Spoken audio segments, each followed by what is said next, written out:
Laissez-moi vous parler un peu de la grossesse.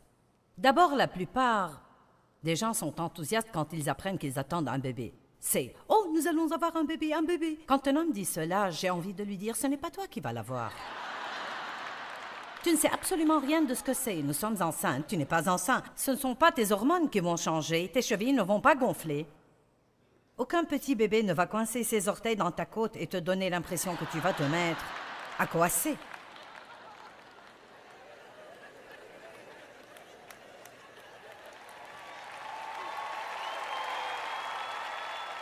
Oh, nous attendons un bébé. Quand vous êtes enceinte, c'est juste comme si vous n'avez jamais... Je veux dire, au début, c'est excitant. Je suis enceinte, et d'ordinaire, vous êtes comme cela quand personne ne peut dire que vous l'êtes. Et c'est aussi comme cela avec vos rêves et vos visions. Nous avons quelque chose à l'intérieur de nous. Et donc, peut-être le portier de la compagnie dit « Un jour, j'aurai mon propre business ». Et les gens le regardent en pensant « Oui, c'est ça ». Bien, il est enceinte de quelque chose, un rêve pour sa vie, qui ne se voit pas encore. Et certains sont enceints de quelque chose. Vous avez à l'intérieur de vous quelque chose qui est en train de naître, quelque chose qui se roule à l'intérieur, et ça ne vous ferait aucun bien de le dire à qui que ce soit. Parlez-en à Dieu parce que les gens vous décourageraient, vous regarderaient et diraient « Vous auriez dû entendre les trucs que mes amis m'ont dit quand je leur ai dit que je croyais que Dieu m'avait appelé et que j'allais prêcher l'Évangile autour du monde. » Je veux dire, c'était comme si j'avais dit une énormité. Qu'est-ce qui m'a donné la fermeté de le dire? Ils riaient de moi. Je me souviens avoir été à un feu de camp une nuit avec plein d'amis de l'église, à cuire des hot dogs et manger des marshmallows. Et quelqu'un m'a dit soudainement « Nous avons entendu dire que tu as dit... que tu avais l'impression que tu vas être à la tête d'un des plus grands ministères qui n'ait jamais été dirigé par une femme. As-tu dit ça ?» J'ai répondu « Oui, je le crois vraiment. » Et elle a dit « Nous en avons parlé et avec ta personnalité, nous ne pensons pas que c'est possible. » Mais je suis toujours ici. Et je ne sais pas où ils sont, mais ils ne sont pas ici.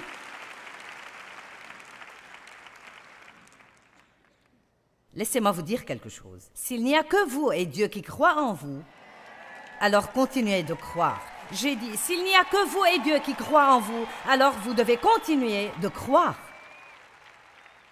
Je ne pense pas que les gens soient volontairement décourageants, mais pour être honnête, il arrive qu'ils le soient. Et croyez-moi, vous ne pouvez pas être fâchés parce que Dieu ne leur a pas parlé comme il vous a parlé. Il n'a pas mis dans leur cœur ce qu'il a mis dans le vôtre.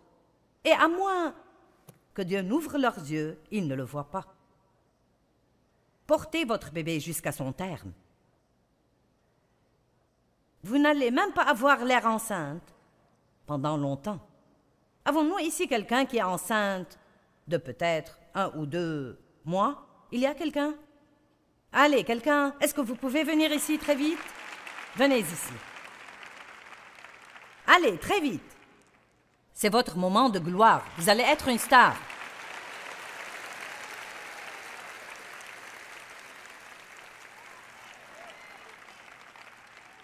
Faisons juste cela. Combien de dames ici sont enceintes? Où sont les femmes enceintes dans cette église? Levez-vous si vous êtes enceinte.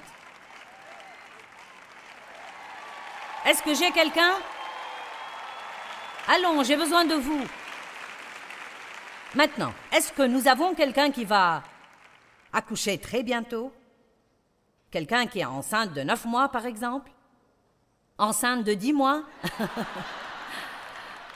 J'ai été enceinte 10 mois. J'ai porté tous mes enfants 10 mois. Allons, est-ce que j'ai quelqu'un ici qui est vraiment comme... Il montre quelqu'un. Les voilà. OK. S'il vous plaît. Très bien. Venez ici. Viens ici, ma chère. OK. Maintenant, nous allons nous amuser un peu ici. Restez juste ici. Maintenant, où est madame qui est sur le point d'accoucher? Venez ici. Oh oui, vous êtes bien. Je veux quelqu'un qui peut juste à peine bouger. Regardez, ne sont-elles pas formidables? Vous allez voir ceci. OK, je vais vous déplacer et la mettre juste ici. La mettre juste ici. Maintenant, vous, oui, vous êtes absolument... OK. Maintenant, pouvez-vous toutes vous tourner sur le côté? Allons, vous êtes juste sur le point de montrer vos ventres aujourd'hui. Tournez-vous juste de côté. Maintenant, c'est comme cela que c'est dans l'esprit. Vous avez toutes sortes de gens, enceints avec toutes sortes de choses dans leur cœur, mais certains d'entre eux, vous êtes... Dites-moi que vous êtes enceinte. Vous ne me paraissez pas enceinte. Dites-moi que vous êtes enceinte. Vous ne me paraissez pas du tout enceinte. Et vous? Je ne sais pas. Peut-être, mais ce n'est pas sûr. Et vous? Depuis combien de temps? Oh. Et qu'en est-il de vous? De combien? 6 mois. Vous voyez? D'accord, je peux dire que vous êtes enceinte. Voilà de quoi il s'agit. Si vous... Bien, quand je suis tombée enceinte de ce rêve de Dieu, plus j'étudiais, plus je me préparais, plus je changeais, assez vite, les gens ont commencé à voir que peut-être il y avait vraiment quelque chose qui se passait. Mais vous voyez, de ce côté-là de l'estrade, personne ne sait. Et ça ne vous fait pas vraiment du bien de le dire. Mais elle est juste aussi enthousiaste qu'elle peut l'être. C'est un fait. Elle est peut-être plus enthousiaste que celle à qui il ne reste que 2 mois. Vous savez? Elle est enthousiaste à l'idée de donner la vie, mais elle n'est probablement plus enthousiaste au sujet d'être enceinte, car quand vous arrivez à ce stade, vous dites « Je veux juste avoir ce bébé ». Oh mon Dieu! De combien êtes-vous enceinte? 20 semaines. Bon. Et vous? 35. Combien dure la grossesse? J'ai oublié. 40. Donc il ne vous reste que 5 semaines. Êtes-vous prête à accoucher? Prête. Prête. OK, applaudissez-les. Bon. Maintenant, écoutez, vous allez recevoir quelque chose. Quand je venais juste de tomber enceinte de mon rêve, les gens me regardaient et disaient « Vous n'avez pas l'air de pouvoir quelque chose pour moi. » Vous savez, quand Abraham regardait Sarah et se regardait, il se disait « Pas moyen. » Amen. J'ai porté tous mes enfants 10 mois complets. Mon docteur disait « Vous êtes la seule qui est enceinte aussi longtemps qu'un éléphant. » Donc, je ne sais pas pourquoi, mais l'un d'eux avait 4 semaines et demie de retard, un avait 5 semaines et demie de retard, et un avait 5 semaines de retard, et un 5 semaines et demie de retard. Maintenant, c'est assez quand vous êtes enceinte 9 mois. Mais quand vous dépassez le terme, vous voulez y aller. Et certains d'entre vous êtes à terme, et vous voulez y aller. Mais... il y en a aussi qui ont dépassé le terme et qui veulent vraiment, vraiment y aller. Ma valise était prête pendant si longtemps. Je devais alors tout déballer et puis, 2 fois je faisais cela. J'avais en fait dépassé le terme et le docteur m'a envoyé à l'hôpital et a essayé de provoquer l'accouchement. Mais il a dû me renvoyer chez moi. Certains essayent de commencer eux-mêmes leur accouchement. Vous dites « Je suis prêt, allons-y, faisons-le, démarrons ». Est-ce que quelqu'un me comprend aujourd'hui? Je suis prête à avoir ce bébé. Je ne pense pas que je puisse attendre plus longtemps. Mais la durée entière de la grossesse est très importante. Et le temps de la grossesse est la période où les hommes et femmes ou bien tombent sur le côté ou sont formés. C'est dans ces moments où vous en avez tellement marre que vous voulez vous arracher les cheveux. L'un d'eux, mon dernier bébé, pesait 4,5 kg. C'était le seul que j'ai eu alors que j'étais consciente. Les autres étaient bons. Les femmes inconscientes, c'est par là. Dave dormait dans la salle d'attente, puis disait « Nous avons eu un bébé. » Mais quand Danny est arrivé, il laissait les maris dans la salle d'accouchement seulement si les femmes restaient conscientes. Il ne vous donnait rien, je ne sais pas à quoi ça rimait, mais vous deviez rester consciente, sans doute pour qu'ils vous entendent crier. Et donc, il pesait 4,5 kg et était grand. Il mesurait 59 cm. Grand. Donc, non, mais il pensait que j'allais peut-être avoir des jumeaux. C'était avant qu'ils aient des ultrasons et qu'ils puissent savoir. Mais ce petit bébé me faisait mal quand il enroulait ses doigts de pied dans mes côtes. Je pensais que j'allais mourir vraiment. Bien, vous savez quoi? Lui donner naissance n'était pas une partie de plaisir, mais maintenant, 33 ans plus tard, il est le PDG du ministère de Joyce Meyer. Oui! Je suis contente, j'ai accouché. Allons, je suis juste en train de vous supplier aujourd'hui. Ne renoncez pas à vos rêves. Si vous avez un petit rêve, un rêve moyen, un grand rêve, sortez de votre tente, regardez vers Dieu, voyez quelles grandes choses il peut faire, croyez toujours au miracle. Ne laissez pas les gens négatifs vous abattre. Donnez-lui naissance. Oui. Vous savez, quand vous passez par... Quand Dieu est en train de vous préparer pour quelque chose, qui sent que Dieu est en train de le préparer pour quelque chose? Bien, d'abord, dans cette période, vous changez. Quand une femme est enceinte, son corps change. Et pour être honnête, parfois, elle pense qu'elle est vraiment folle. Et quand Dieu veut vous utiliser, parfois vous pensez que vous êtes fou. Et le diable vous dit que vous êtes fou. Qui penses-tu que tu es? Vous savez, quand Dieu m'a appelé, j'ai arrêté d'avoir le désir de faire plein de choses que je faisais. Et tous mes amis pensaient que j'étais devenue cinglée. Je ne voulais plus aller aux ventes aux enchères, ni à des projets de décoration d'intérieur. Je voulais juste étudier et chercher Dieu. Et ils pensaient que j'étais... Nous pensons que tu t'emballes un peu trop. Les gens ne vous comprennent pas. Quand Dieu vous prépare pour quelque chose, parfois vos amis doivent changer. Les femmes enceintes adorent se retrouver avec d'autres femmes enceintes. Et les jeunes mères aussi adorent fréquenter d'autres jeunes mères avec des enfants. Certains d'entre vous pourraient s'aider en ayant quelques amis qui vous encouragent et en vous éloignant des gens qui sucent toute votre force vitale. Amen.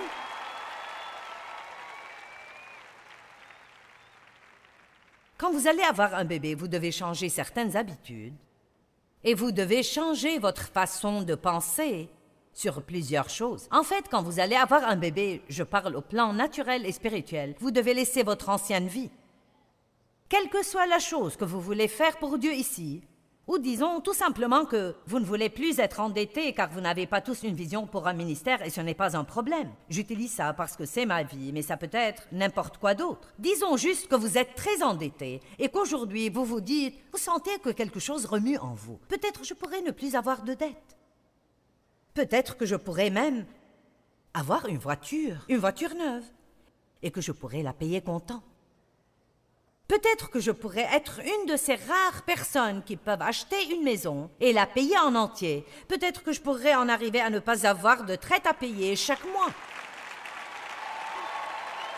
Ok, maintenant, voilà la chose que je veux que vous saisissiez. En espérant que vous allez avoir un rêve. Donc maintenant, vous êtes enceint. Ok, nous entrons dans les dettes à pleine pelletée. Nous en sortons en creusant à la petite cuillère.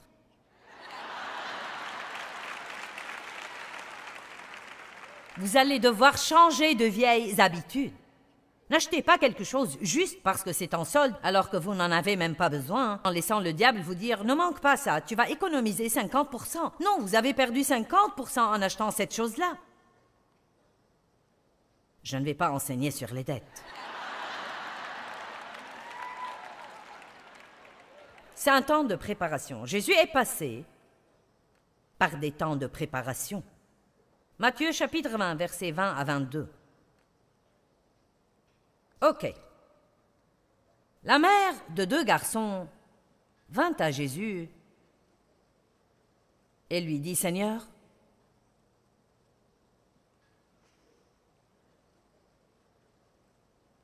donne l'ordre que ces 2 de mes fils soient assis, un à ta droite et l'autre à ta gauche, quand tu viendras dans ton règne. » Matthieu 20, 21. Je veux que mes fils aient une position élevée dans ton royaume. Et Jésus lui répondit, « Femme, tu ne sais pas ce que tu demandes. » Donc, je peux me tenir ici et prêcher sur le fait d'avoir un rêve et de vous mettre à crier jusqu'à ce que le toit ici s'enlève finalement de sa place. Mais ça ne vous ferait aucune justice si je ne vous dis pas ce que ça va coûter de lui donner vie. Et c'est pourquoi beaucoup de gens n'arrivent pas jusqu'au bout. Vous savez, n'importe qui peut entrer ici et juste vous exciter. Mais croyez-moi, si personne ne vous dit comment le réaliser pratiquement, vous allez essayer 1 mois ou 2 mois, et plus personne n'applaudit ni n'acclame, et ça prend plus de temps que vous pensiez. C'est beaucoup plus difficile que vous le pensiez, et ça vous coûte beaucoup plus que vous pensiez devoir payer, et vous êtes si fatigué et vous ne savez pas quoi faire, et c'est là que vous devez décider.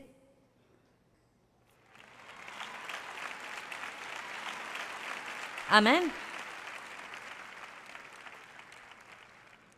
Ce n'est pas pour me vanter, mais ce que je suis en train de partager avec vous a beaucoup de valeur.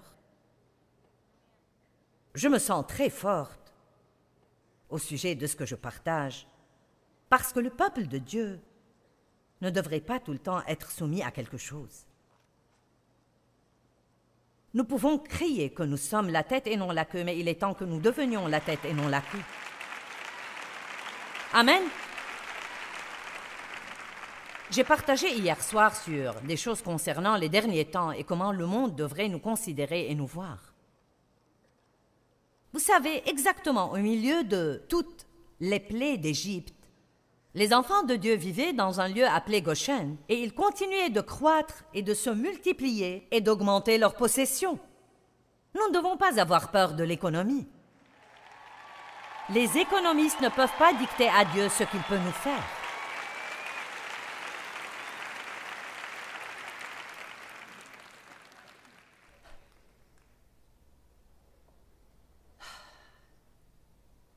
Regardez les étoiles, sortez de la tente. Ayez un rêve et une vision. Tombez enceinte de quelque chose. Quelque chose. Et passez toute la période de la grossesse. N'avortez pas. N'accouchez pas prématurément.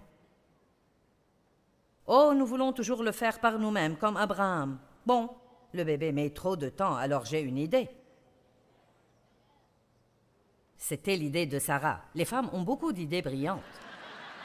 Tu prends ma servante et tu couches avec elle, et c'est comme cela que Dieu le fera. Quand Dieu met trop de temps, nous voulons comprendre comment Dieu va le faire et lui donner un « Bon, Dieu, j'ai une idée, faisons-le comme ceci. » Je me souviens que j'étais pleine de cette vision et je voulais tellement prêcher que je pouvais à peine le supporter et personne ne me l'avait jamais demandé. J'étais dans ma petite maison avec mes 4 enfants et j'avais mon petit rêve et j'espérais juste que le téléphone sonne et que quelqu'un me demande de venir et d'enseigner une étude biblique ou quelque chose. Je pensais que j'allais juste mourir et monter au ciel. Et je voulais tellement enseigner et prêcher. Et je regardais d'autres gens prêcher à la télé. Et dans mon orgueil, que je suis sûre Dieu était toujours en train d'essayer de briser, je pensais, je prêche mieux que ça. Et c'était la raison pour laquelle je n'avançais nulle part. Si vous écoutez le leader de la louange et vous pensez « je peux chanter mieux que ça », c'est pourquoi vous n'êtes pas sur scène. Et je me souviens que j'ai écrit une lettre que j'allais envoyer à tous les pasteurs de ma ville pour leur dire comment j'avais été appelée à prêcher par Dieu et avait cette onction sur ma vie, et leur demandant s'ils voulaient que je vienne dans leur église et que je prêche. Oh mon Dieu! Oh mon Dieu! Je suis si heureuse que Dieu m'ait dit « Ne fais pas cela ». Sinon, je me serais juste ridiculisée. Vous savez quoi? J'étais encore enceinte, mais ce n'était pas encore le temps d'accoucher. En fait, quand j'étais enceinte, tout le temps, je commençais à demander aux gens quand j'arrivais à 9 mois et demi, « Y a-t-il quelque chose à faire? Prenez de l'huile de foie de morue » et je le prenais. Je marchais jusqu'à ce que mes pieds me fassent souffrir et je n'accouchais toujours pas. Est-ce que quelqu'un est avec moi? Parfois, quand vous avez attendu jusqu'au moment où vous pensez que vous ne pouvez plus le supporter, peut-être vous vous dites, si mon mari ne change pas, si ses enfants ne changent pas, Dieu, je ne peux pas supporter cela un jour de plus. Je vais aller à ce service et Joyce ferait mieux d'avoir une parole pour moi. Bien, devine quoi, tu l'as reçu.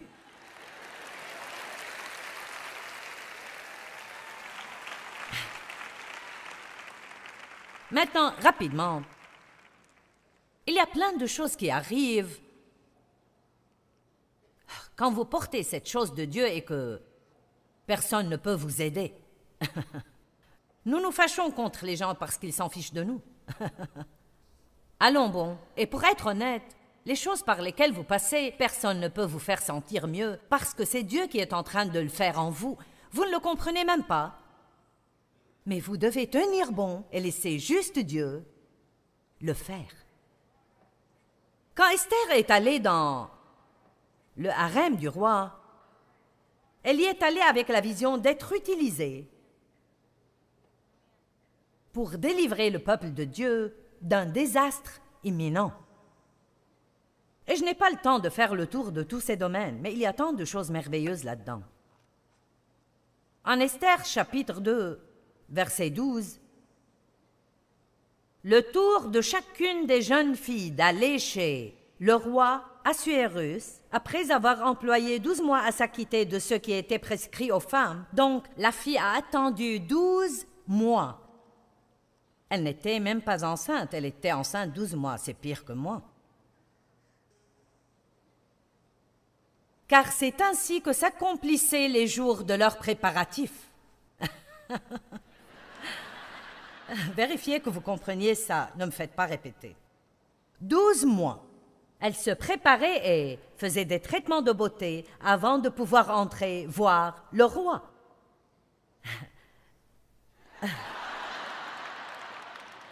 Nous avons quelques personnes lentes ici aujourd'hui. Ok, lisons-en un peu plus. 6 mois avec de l'huile de myrrhe et 6 mois avec des aromates parfumés et les choses pour la purification des femmes. Écoutez-moi bien, sachez que j'avais besoin d'aromates avant que Dieu ne me lâche en public. J'avais besoin de doux parfums. J'avais besoin d'à peu près 12 ans de traitement de beauté, pas 12 mois, et je parle du fait que j'avais besoin d'une belle âme. J'avais un don, je pouvais prêcher, j'aurais pu le faire après que Dieu m'ait appelé, dès que j'ai appris quelque chose, car quand Dieu vous donne, vous pouvez le faire. Mais ça ne veut pas dire que vous êtes prêt à le faire. Ça ne veut pas dire que vous êtes préparé à le faire. Beaucoup de gens ont un don qui peut les mener quelque part, mais pas assez de caractère pour les y maintenir une fois qu'ils y sont.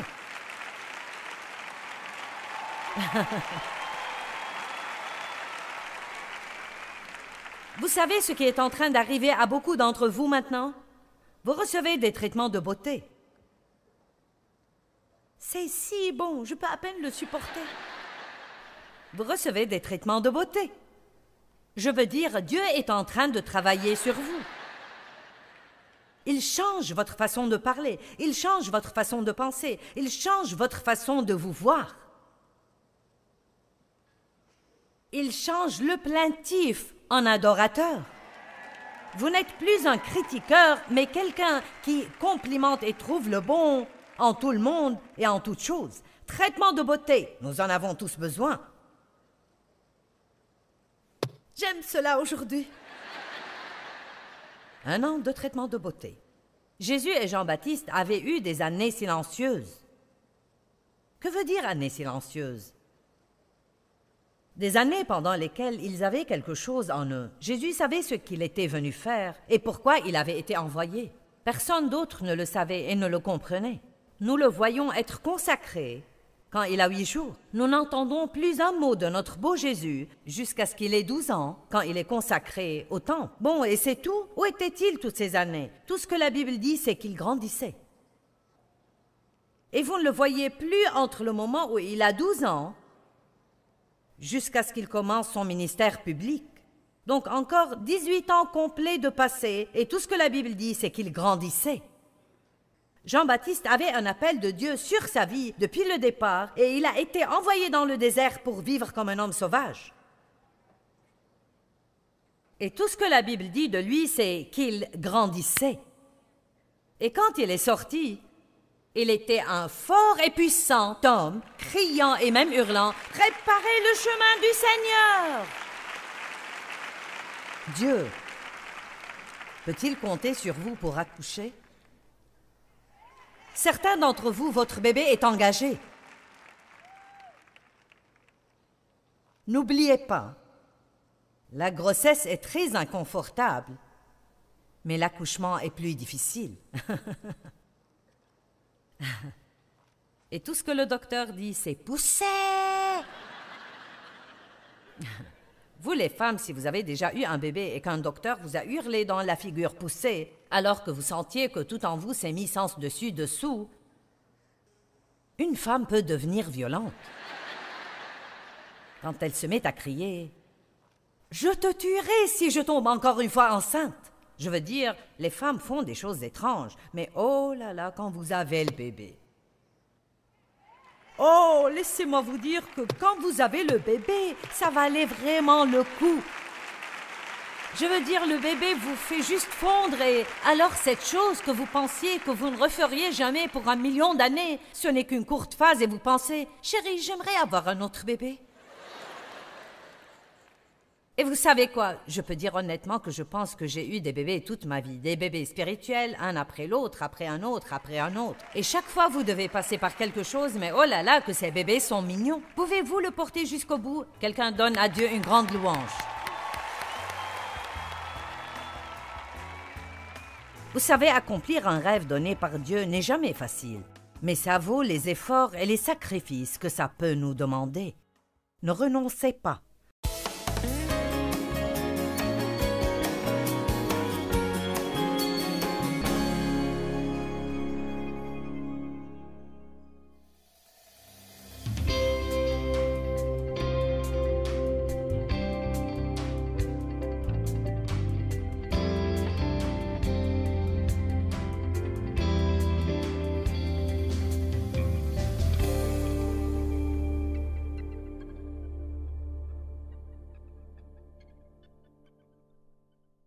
Thôi mong chờ vậy sao bật khóc trong ngu ngơ.